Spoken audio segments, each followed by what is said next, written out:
ننګرهار رودات ولسوالي چې یوه زراعتي او حاصلخیزه ولسوالي ده، ډیری اوسیدونکي په کرنه بوخت دي. د رودات ولسوالۍ وطن بزګر وایي پخوا به یې په خپله ځمکه د کوکنارو او نورو نشي بوټو کښت کاوه، خو اوس وخت دی چې د حرامو فصلونو په ځای حلاله کرکیله کوي.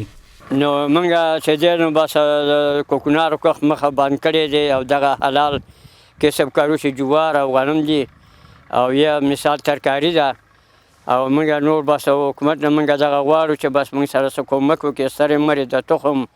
د رودات ولسوالۍ یو بل بزګر بیا د کرنې اوبو لګولو او مالدارۍ ریاست له مسؤلینو بزګرانو سره د اصلاح شویو تخمونو، کیمیاوي سرو او شنو خونو جوړولو غوښتنه کوي. موږ خو د دولت سره همکاري کړې ده، کوکنار هم چې دی بند کړي دي نی کرو او آینده کې هم انشاءالله زموږ دا تعهد دي، خو په بدیلو لارو باندې باید دوی موږ ته کار وکړي. نو په دې برخه کې زموږ د دولت نه غوښتنه دا ده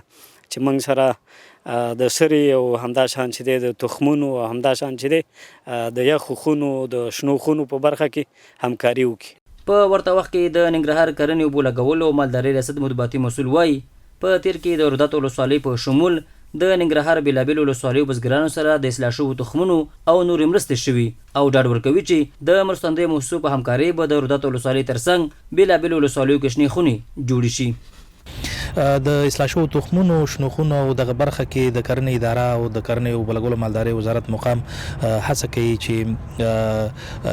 د بزګرانو د پیاوړتیا او همدارنګه د پرحاصله نوو